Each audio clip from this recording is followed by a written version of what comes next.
Good Monday afternoon. It's afternoon pretty much for everybody now. So, good Monday afternoon, everyone. We are back with another episode of a midday interesting discussion. Hopefully, it's not too boring for you. If it is, please maybe let me know. Maybe don't. It's up to you. But it is Monday, March 30th. How was everybody's weekend? Mine went pretty well. It was pretty quiet. I did get out of the house on Sunday. I had to pick up a couple of things from Target.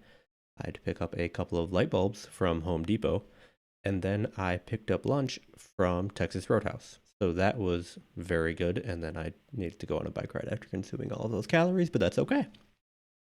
Otherwise, it is Monday. It is music and movie Monday. So, as I said on Friday, it was going to be a discussion of a little bit of music that I listened to. And then I also decided to add a brief discussion about a movie. So to start, music that I listened to. I listened to the Good Charlotte album from 2002, The Young and the Hopeless. So just thinking back on this, like, okay, yeah, I remember listening to this in like late middle school and high school. And that's still like a decent amount of time after the album came out. And it's like, oh, 2002. That was 18 years ago. That was a long time. But it was definitely just kind of harking back to an album that I listened to a decent amount in high school. It was very good to listen to. It's like, oh wow, many of probably like the first 4 or 5 like actual songs on there all sound somewhat similar. They've got the same kind of musical structure. They've got very similar like tone to the lyrics. And then you've got a couple of other like probably attempts at softer, more serious, calmer songs. They jump back into a couple other like not necessarily they're not harder songs, but they're more lively. You've got more guitars, you've got louder drums later on in the album, and then it does come back to a couple other songs that do kind of make you like stop and think a little bit. So that's good, but again, yeah, 2002, long time ago. Oh my gosh, listening to that. Like, okay, I don't remember listening to this in 2002, but again, I was 9, 10 years old, so that was weird to think about, and I don't really think I had any kind of consistent means to listen to music then. I know I had a CD player, like one of those like portable ones that you could put a single CD in and then you'd plug your headphones in, but a CD is like the size of like almost my hand. So carrying something around like that, it's huge. And I also didn't take it to school. I don't think my folks let me take it to school. And it ran on, I think, probably 2 AA batteries, like almost everything did back then. So that was interesting. I didn't have this album as a CD. But yeah, and then yeah, years of having iPad Nanos and listening to those in line, waiting it to get into the middle school. It was kind of weird. So what we would do is we'd get there from the bus, and then we couldn't necessarily get into school right away. We would have to like wait outside if it was a decent day out, which from like September to like mid-November was probably fine. Then it started getting a little cold. But yeah, we just stand outside and wait, and yeah, I'd have my iPod still playing, just waiting to get inside. So if that's what that was. But yeah, that was the Good Charlotte album that I listened to. Looking back, and it's like, oh, there's not much like the whole album construction in terms of like it flowing from one song to the next didn't really feel like there was a connection there. Maybe there is, and I need to go back and look it up a little bit more. But I didn't like there's no like seamless transition song to song like you see sometimes, or each song isn't necessarily telling part of a story either. It's a collection of songs that they put together for this album. A couple of probably like well-known songs from that album would have been Anthem by Good Charlotte, and then probably Lifestyles of the Rich and Famous was also on that one. Both very popular songs at the time. I still enjoy listening to them, but yeah, 2002, long time ago. Oh my gosh, when this album came out, it's like the world was a very different place. So that was cool. Along the other lines of music and movie Monday, I rewatched Spider-Man Into the Spider-Verse on Saturday. I had initially seen this in theaters when it came out, and then had not seen it since. And I really enjoyed watching it again. It is an animated Spider-Man movie, but just because it's animated doesn't mean it's all like cartoony and stuff. It is a different look at Spider-Man because it pulls a bunch of different spider people together. The main character is actually not Peter Parker from Spider-Man or the Amazing Spider-Man or the Marvel Cinematic Universe Spider-Man. It is instead Miles Morales, who is another Spider-Man character that features prominently in different Marvel runs, and it's it's refreshing to see that it's not the same Peter Parker, Uncle Ben, Aunt May story. Those characters exist still, but they are not the focus of the entire movie. And the art with this movie is amazing. They try to keep some of the characteristics that you would normally find in a comic book. So they've got the different little thought boxes that pop up. They'll be like yellow with black text, and they'll be like his thoughts, and you'll hear them. And nobody else will. Nobody else in the movie would hear them, but you will hear his thoughts because, again, you're singularly omnipresent with him. And they've got moving between like comic frames, and they like reference comic books within the movie as well. It's like, okay, that you Miles eventually ends up reading a comic about Spider-Man and kind of finding similarities between the experiences in the comic book and his own experiences. So it's a little meta in terms of that, but it's a really fun movie to watch. The Again, the art is really cool. The different animation used, the music is really cool. You've got some pretty well-known actors in it. Nick Cage is in it. Chris Pine does kind of make a cameo in it. Oh my gosh, I forget who plays. Haley Steinfeld, I believe, plays Gwen in the movie. It's very fun. The comedian John Mulaney plays Peter Porker, which again, a ancillary spider person, but still very fun and cool, very enjoyable. A nice little different take on the Spider-Man and the Spider People kind of thing, because all of that content is out there and it just hasn't really ever been utilized before, at least not in anything kind of mainstream. So that was really cool to see, and I highly recommend seeing it if you have the opportunity. So that was all of 8 minutes. Good job, PJ. You talked about so much in 8 minutes. So again, I open this up to any sort of questions via Skype, via YouTube chat. Something else I did want to discuss is the III emails that we'll get if they've got like different, the Insurance Institute, something. Maybe it's the International Insurance Institute, but they've got news emails that they put out every day. And in the one today, there were two different things that were kind of interesting.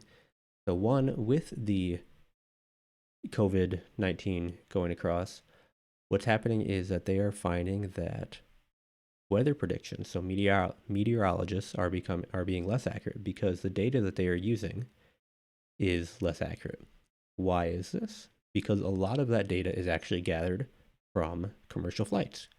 And with a bunch of the travel restrictions and just people not traveling as much now with coronavirus and the COVID-19 kind of spreading rather quickly, you see fewer planes in the air. And fewer planes in the air means less data for meteorology.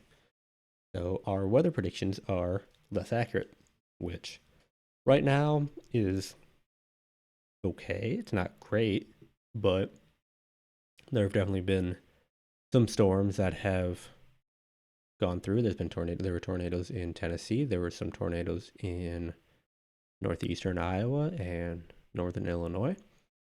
So people were pretty aware of those, but I wonder in theory, they're going to replace the data with other sources, but for at least the time being, it's going to be interesting to see. It's like, okay, is there something that pops up somewhere because they didn't have the data, or are they just a little bit surprised? Are they going to be off based on like amount of precipitation or how hot or cold it gets on a certain day? I think that could be interesting to see and something to kind of keep an eye on. And as we get closer to like hurricane season, what does that mean? Abby asks, jigsaw puzzle or crossword puzzle? That's a good question. I haven't done a jigsaw puzzle in a long time. And I'm okay at crossword puzzles. So probably a jigsaw puzzle because I'm probably a little bit better at those. So jigsaw puzzle. The other thing from that triple I email was that, again, all the COVID-19 halting work, halting gatherings of a lot of people, is that filming for TV shows and movies is paused, which makes sense. I mentioned that last week. It's like, okay, NCIS, for example, had filmed 20 episodes, so a couple more will come out, and then they'll kind of wait, and then we'll kind of have to wait and see what happens. But in the article, the author lists a couple of different movies that were paused for filming. One of them that was listed was Mission Impossible 7. I had no idea they were filming a Mission Impossible 7. Why are they filming a Mission Impossible 7? I get that, okay, yeah, it does probably quite well at the box office and stuff. But if you've seen the last Mission Impossible, it's like, okay, that seems like the way to like kind of tie up the show. It's like, maybe it's not, but it felt that way, and I don't know what else they're going to do. So it's just call it good, Tom. You don't need to do any more. It's fine. Just let it be. Um, Besides, he had Top Gun 2 to take care of, so why isn't he more focused on that? Maybe it's already done. But yeah, Mission Impossible 7. Okay, that's something, I guess. Um, in I think in the Triple I email as well, or somewhere. Maybe it was on just like an AccuWeather thing. They were saying AccuWeather put up their hurricane predictions for the 2020 hurricane season. They are saying it will be another above average season in which the US could probably be impacted by 4 to 5 or 3 to 5 major storms, which, as somebody who works on commercial property, it's always a little more interesting to me because, like, okay, well, how is that going to impact us? And then I remember the last couple of years during hurricane season, the Weather Channel has really, really good coverage for that. And whether or not you get a little annoyed by the what might seem like exaggeration at times, when they get actual footage of a hurricane making landfall and you've got it from 2 or 3 different locations and how it's impacting those locations differently, it's it's really kind of it's thrilling, and it's hard for me to kind of like not pay attention to it. So that'll be something that I will certainly have my eye on as we approach hurricane season, especially if we continue to do work from home, because like, well, we've got a bunch of people who are working from home, and not necessarily just here in Des Moines or in Columbus. We've got people in Florida. We've got people in Pennsylvania and Raleigh and all of those areas that possibly could get impacted. And then just in general, we may not have as many people in the commercial buildings that we do insure in those hurricane threatened areas, but they could get damaged. And then how long is it going to be until we actually know that they got damaged? Or just how do people react when it's not when they're like, the mindset has changed a little bit with the work from home and the quarantining that we've been doing. And if you have a hurricane coming into, what is that going to do? And how will that put strain on all sorts of different resources? Are people going to then just shelter in place a little bit more? Are they going to evacuate? What will the government decide to advise in doing? Because, well, you could have people try to evacuate, but then where are they going to go? And then is that going to result in some sort of gathering of people that we don't really want to have happen because of COVID-19? Or are people going to think about, like, okay, well, we could leave and then end up with a bunch of other people, or we could stay and try to wait out the storm. Most likely, they will have more survival supplies now than they would have normally if a hurricane was coming because of the stress buying, panic buying, prep buying kind of stuff that has come with quarantining and wanting to avoid going out more than necessary. So they might have more supplies. Rolls of toilet paper will not help during a hurricane. Um, that stuff is like designed to easily flush. So getting a bunch of rain and stuff on toilet paper is not going to be very good for it. So a lot of good, all of those rolls of toilet paper will do. But a bunch of the food will do just fine, provided you don't get like soaked and your house doesn't get destroyed. But that you could probably survive a little bit longer with the food that you'd have now compared to during a normal hurricane season. So weather is fascinating when it is frightening.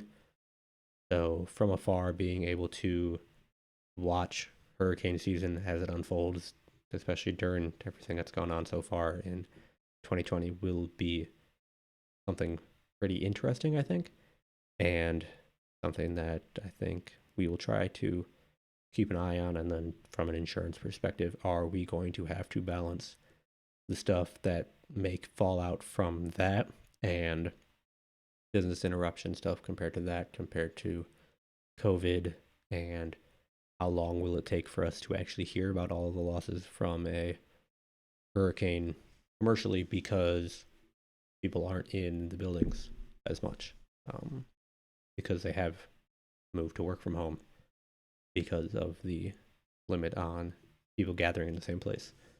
So I think hurricane season could pose a different sort of perspective as we look at everything that's been insured and how weather can throw a wonderful wrench into everything and really make you step back and think about, like, well, how many different things can kind of go wrong in 6 months, 12 months. And it seems like we've had a lot so far, so who knows what could be coming. But that's super optimistic for a Monday. So good job, PJ. What else is going on?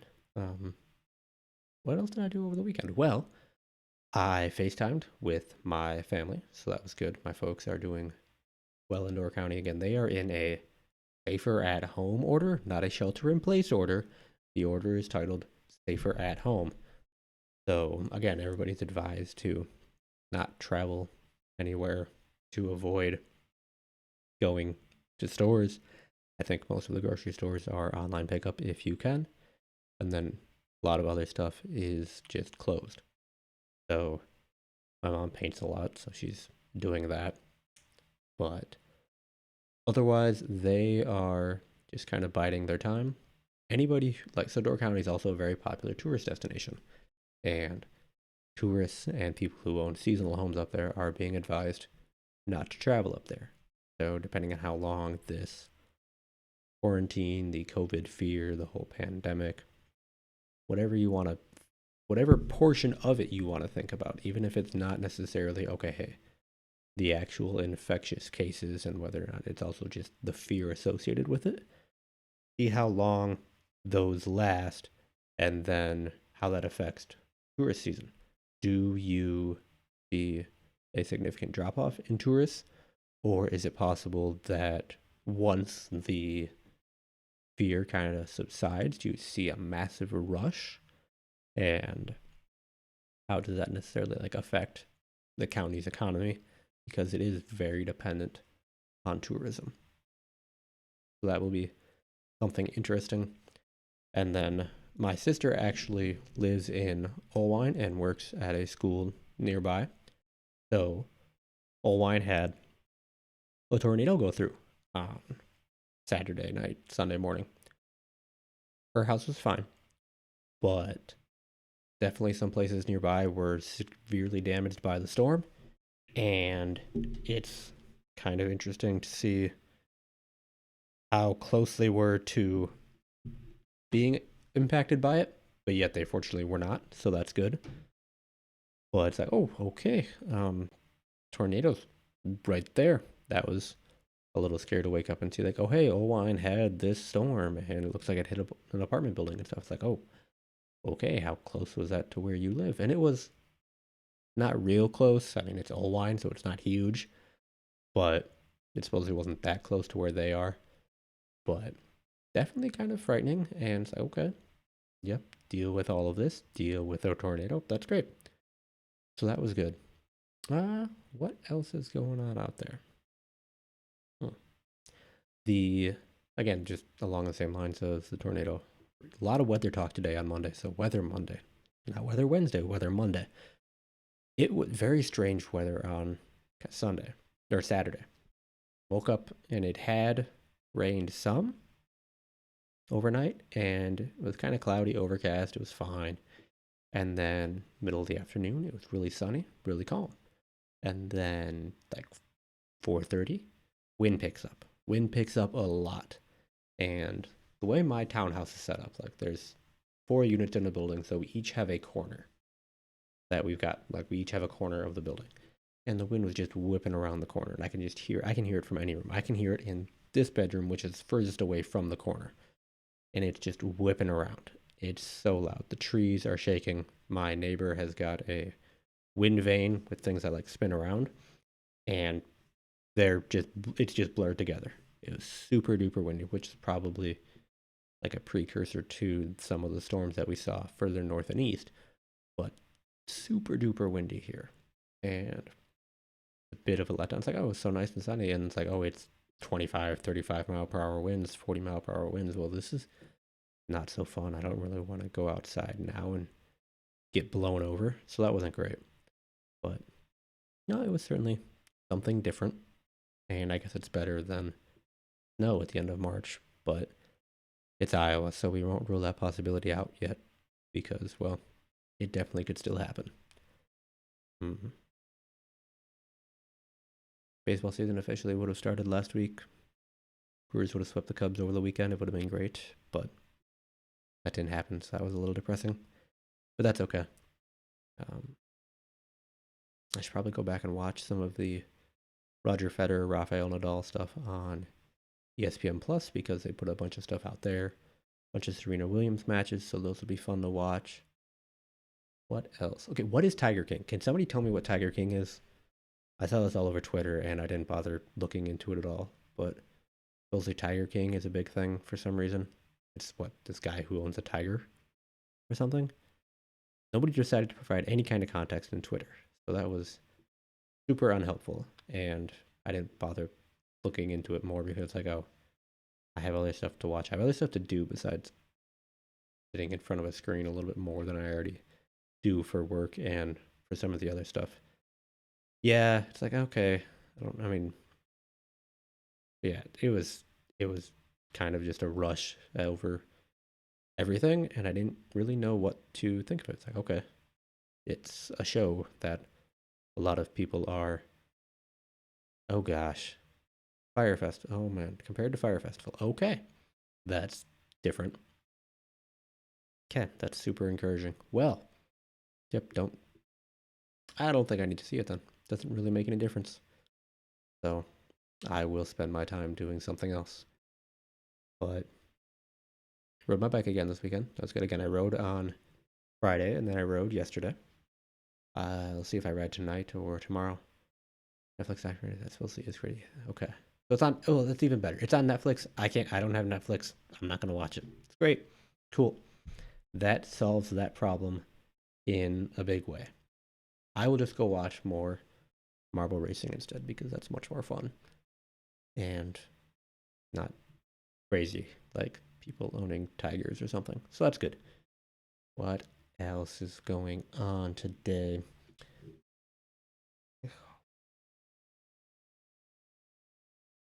Randomly getting a call from Keenan, Wisconsin. I have no idea where that is, so we're just not going to answer that phone call. Um, Over the last couple of days, I had different blankets up here. I had a one marathon blanket. I had an orange blanket. I had just a plain black blanket.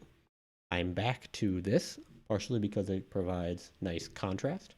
You've got some of the black and you've got the brightness of the logo. So, one, it breaks up the very bland tan wall that I have. That's very dull, and we don't want to just have that sitting there because it's super duper boring.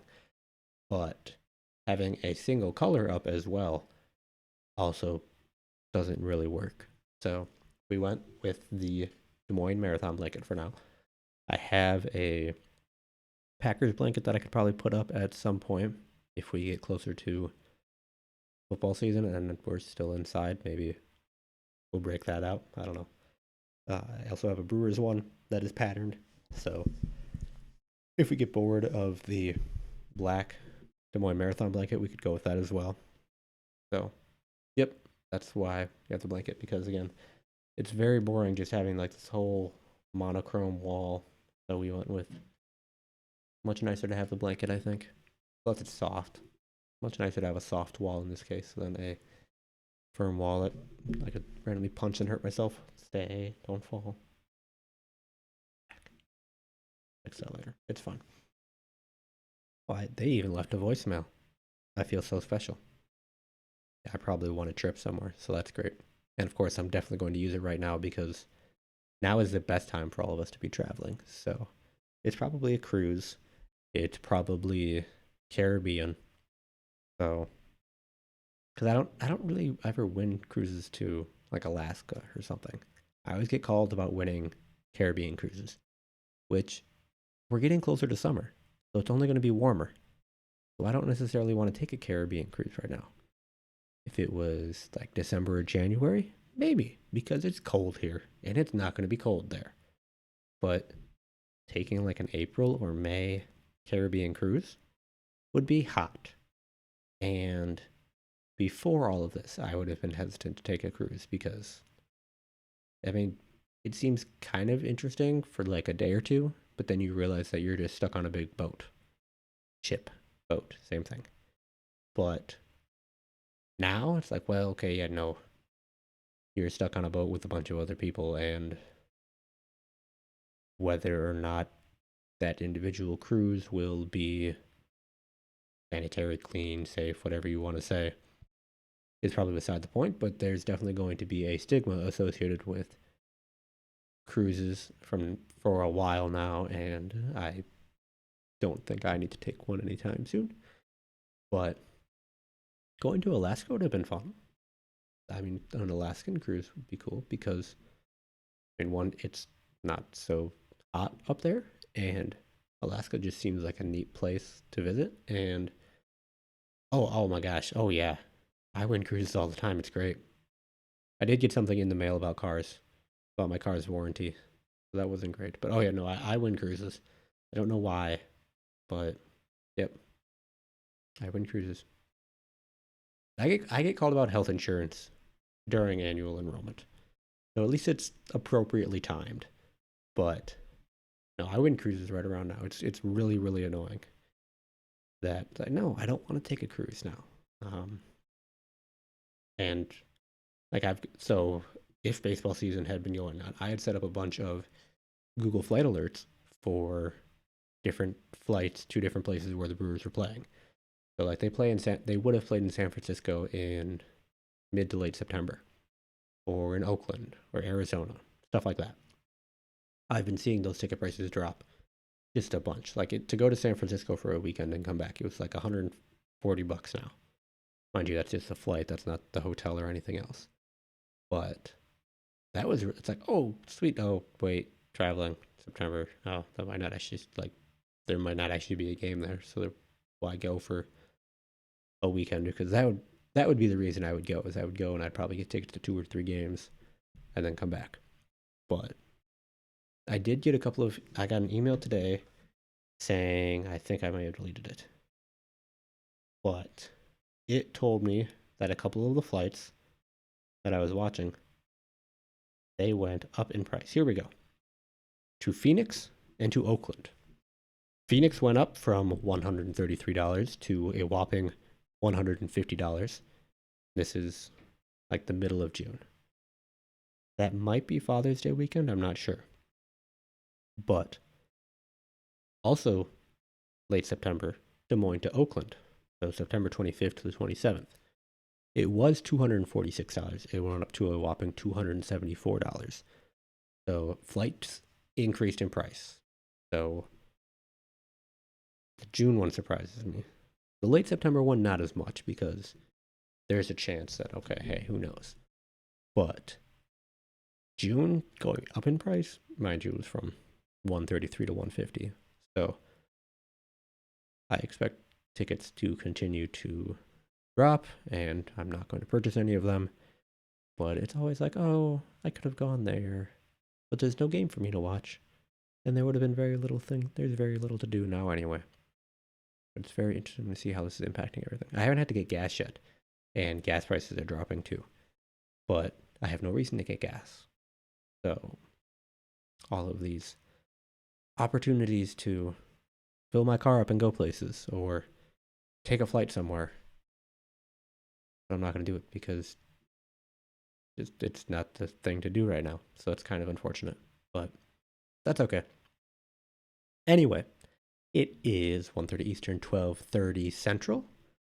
Thank you everybody for tuning in again. Tomorrow will be Tuesday. Tomorrow will be another episode. It might be even a little bit later than this one because I believe we have got a 12 o'clock meeting. Or no, we have an 11:30 to 12:30 meeting. So we've got something after that. Maybe it will be a 12:45 Central show. I don't really want to go before that. I don't really want to go at like 11 to 11:30 because then I'm bumping. I'm bumping right up against the night meeting that it looks like it's going to be very important, and it also just seems kind of early to do that. It's like I won't have done much in my day so far. So look for it to be a little bit later, but we shall see. Anyway, thank you again, everybody, for tuning in. It's been Monday. Enjoy the rest of your day, and I hope it's a good one. Thank you, everybody.